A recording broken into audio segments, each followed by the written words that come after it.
You want me to go first? Oh, I had an amazing time with Dick, both on Gremlins 1 and Gremlins 2. On Gremlins 2, I just was thinking about this on the bus on the way down.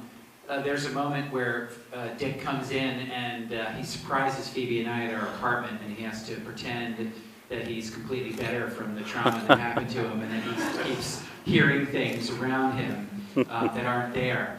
And Dick, you know, I always thought of Dick as kind of a tough guy and a serious actor. I didn't know how funny he was. And he was so unbelievably funny in that scene. Phoebe and I got the tremendous giggles and couldn't really, it took us about 10, 11 takes to get it done because Dick was so funny every time he came in the door with Jackie Joseph getting startled by the Gremlins. So he's not only a fine dramatic actor, but he's also a really solid comic actor too. Woo! That was the story that I was going to tell. I was going to say you can actually see in the scene, if you look for it, you can see us laughing. Yeah. It was hard, but we just had a great time, and we always look forward to our scenes with Dick. It's just fun, just really fun. And actually, when we did the first Gremlins, the very first night of shooting was at Universal Studios, and it was the scene where Dick is drunk and has to be helped out to his Kentucky Harvester, and talks about WWII and all of those great little moments that you'll see in a few minutes. And so that was the first scene we shot in the movie. And if you look at it, it's really Dick's scene. Phoebe and I are basically just listening. And so this was my first scene in what I thought would be a reasonably big movie, and I was watching Dick, and Dick was just tearing it up. And I'm smiling in the scene, but you can see me kind of thinking, tomorrow I have to have my scene with Dick, and I'm not nearly as good an actor as he is. I hope I don't mess it up. And actually, the next scene was shot the next morning, was the one with me fixing my car. And he starts telling me about Little Abner and Smiling Jack and everything like that. And I was so nervous working with Dick the first time. If you watch the movie, you can see my first couple of lines, I stutter nervously because I can't get them out fluidly. And I remember my mom turning to me at the screening and saying, "What's the matter with you? What's wrong with you? You don't seem like you." I'm like, "I'm working with Dick Miller, Mom." True story. I can't tell him about myself because I was there with me. So could you each talk about working with the Gremlins themselves and working with creatures with wires and things coming out of them who are not actually speaking, etc. at the time? Well, my experience with them, when in the scenes around with them, I felt that they were real. That it was a real. I didn't see any of the wires or the hands or anything. I really felt that they were real. Yes. Your turn. Well, not so much with me, but I did love the experience of being able to sort of, movies aren't really made that way anymore with that kind of animatronic, hand-worked. It took a real village, and you have like one guy at your feet here blowing a straw that just was meant to sort of have one effect, and two guys here and one person sort of helping. It just kind of was incredible. I found out, I attended a 30th anniversary Gremlins article for Empire magazine just about a year ago. And, Phoebe and I experienced Chris Wayless, the guy who did the animatronics. I experienced him, at least, I can only speak for myself, this way. He was kind of a nice guy who seemed kind of stressed out a little bit and, seemed like he had his hands full. So we did this roundtable discussion, and Chris finally got to tell what his experience was like doing Gremlins. When Joe Dante offered him the job and hired him, he had no one working for him, no shop, no nothing. So he shook hands and said, "Oh, sure, I'll do this Spielberg movie, no problem." It ran away from Joe, went home, and hired 50 personnel right on the spot, hired a shop, invested all of his money. He had no idea what he was doing, and he was, not no idea, but he had an idea what he was doing, but he had no actual plan.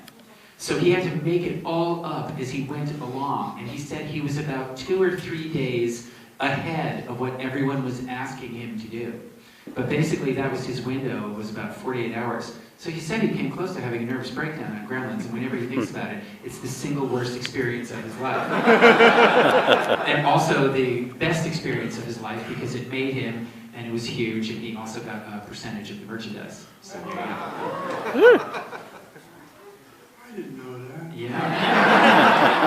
Yeah, he's sitting pretty up in Oregon right now as we speak. Before we turn this over to the audience, Phoebe, I have to ask about your infamous Christmas monologue. How you felt when you first read that and realized you had to deliver that great speech? That's what made me really want to do the movie. Just because, it's so... Joe is really great with tone and really smart about how he directs casts. I loved it. There was never any questions for how to do it. We sort of were just on the same page from the beginning. Questions from the audience? Yes. Let's see if you can hear me, but last night you couldn't hear me. This is from the TV case. You were talking about all this thing about working with the Grimlins and working with the actors and the puppeteers.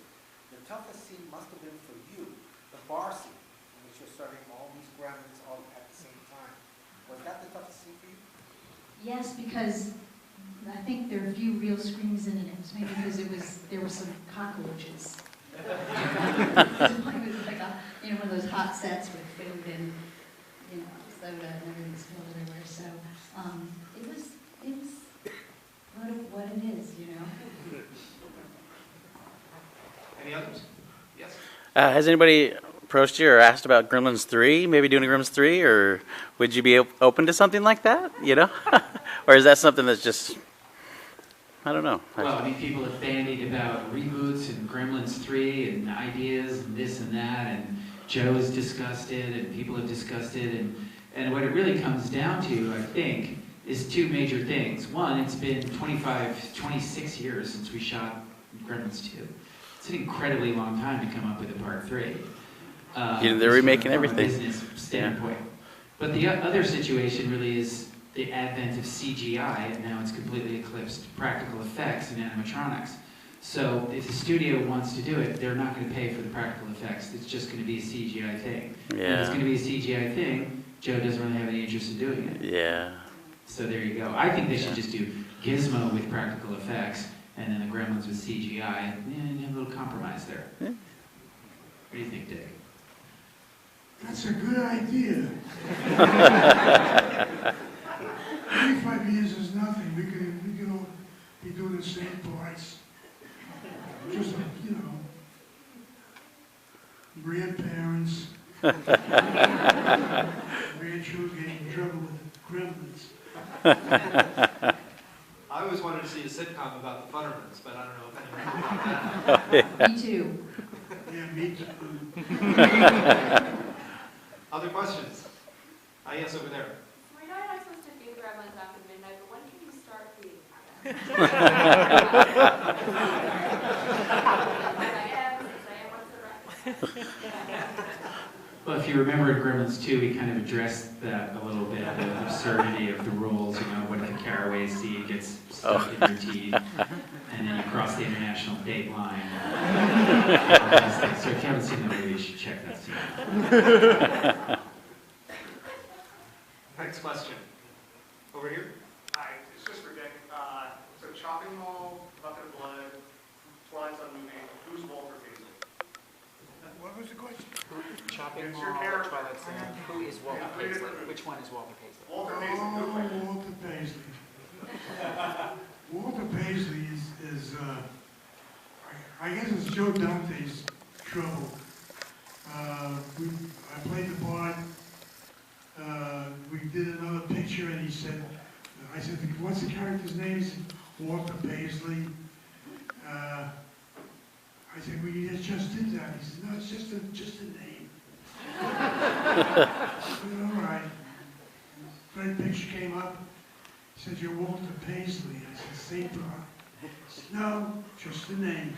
I said, believe it's a record for 7 pictures, or 8 pictures even. And I don't know, Walter Paisley is Dick Miller.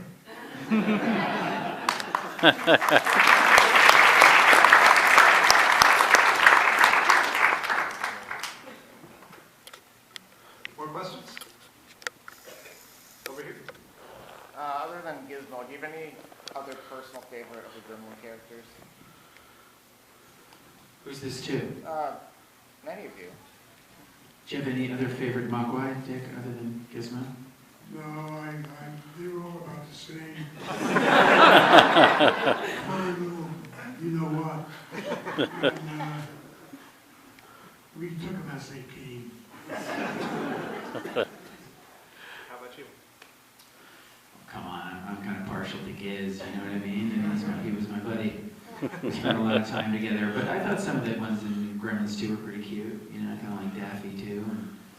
But I thought all the animatronics and everything that Chris Wallace did in the first one and Rick Baker did an amazing job in the second one. I thought that they were all really interesting, you know, creative designs. Right in front. Was just wondering if each of you could sort of share a particular moment that when you remember this shoot is sort of the moment from the production that you sort of flash on as being sort of encapsulating the film. I remember when the paychecks came in. As soon as I had my money, the rest of it's a blank.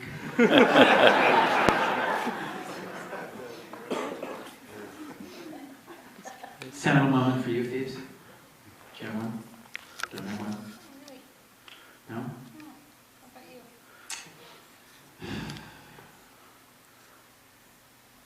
It's a tough question. I mean, it was you know, the whole thing was a pretty mind-blowing experience for me.